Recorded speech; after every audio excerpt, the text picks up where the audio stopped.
माधुरी दीक्षित, जिन्हें धक धक गर्ल के नाम से जाना जाता है, भारतीय सिनेमा की उन अद्वितीय अभिनेत्रियों में से हैं जिन्होंने अपनी कला और अभिनय कौशल से सिनेमा को एक नया आयाम दिया। उनका योगदान सिर्फ अभिनय तक सीमित नहीं रहा, बल्कि उनके नृत्य और स्टाइल ने भी भारतीय सिनेमा को अमिट छाप दी है। माधुरी ने अपने करियर में विभिन्न शैलियों की फिल्मों में काम किया है, जिनमें रोमांस, ड्रामा, कॉमेडी, थ्रिलर और सामाजिक मुद्दों पर आधारित फिल्में शामिल हैं। उनकी फिल्मों में विविधता और उनकी भूमिकाओं में गहराई के कारण उन्हें सिनेमा के हर वर्ग के दर्शकों का प्यार और सम्मान मिला है।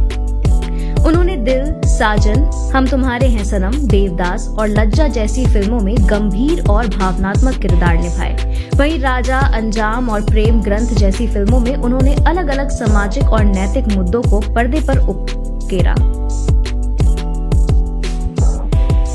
माधुरी दीक्षित की खूबसूरती, अभिनय और नृत्य कौशल ने उन्हें सिर्फ भारत में ही नहीं बल्कि दुनिया भर में एक आइकॉन बना दिया है।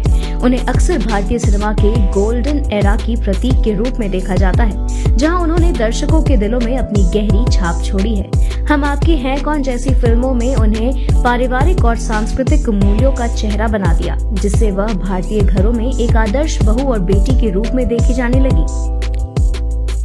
उनके नृत्य की बात करें तो वह भारतीय सिनेमा की सबसे बेहतरीन नृत्यांगनाओं में से एक मानी जाती हैं। विशेष रूप से उनकी कथक की पृष्ठभूमि ने उन्हें शास्त्रीय और फिल्मी नृत्य के क्षेत्र में अपार ख्याति दिलाई है।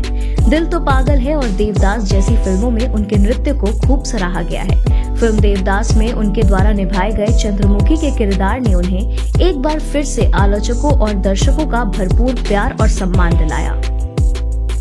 फिल्मों के अलावा माधुरी दीक्षित समाज सेवा में भी सक्रिय रही हैं। उन्होंने कई चैरिटी कार्यक्रमों में हिस्सा लिया और विभिन्न सामाजिक मुद्दों पर जागरूकता को बढ़ाने का काम किया है। 2008 में माधुरी को भारत सरकार द्वारा चौथे सबसे बड़े नागरिक सम्मान यानी पद्मश्री से सम्मानित किया गया। यह सम्मान न केवल उनके अद्वितीय योगदान के लिए बल्कि उनके व्यक्तित्व और समाज के प्रति उनकी सेवा भावना के लिए भी दिया गया।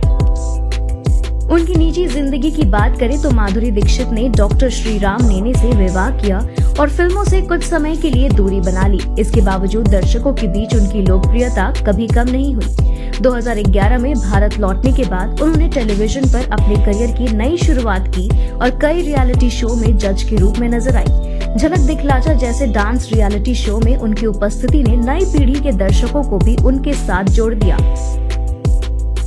माधुरी दीक्षित आज भी एक प्रेरणा है, न केवल उन महिलाओं के लिए जो सिनेमा में करियर बनाना चाहती हैं, बल्कि उन सभी के लिए जो अपने जीवन में संतुलन बनाए रखने के लिए सफलता की ऊंचाइयों को छूना चाहती हैं। भारतीय सिनेमा में उनका योगदान अमूल्य है और वे आने वाली पीढ़ियों के लिए हमेशा एक आदर्श बनी रहेंगी।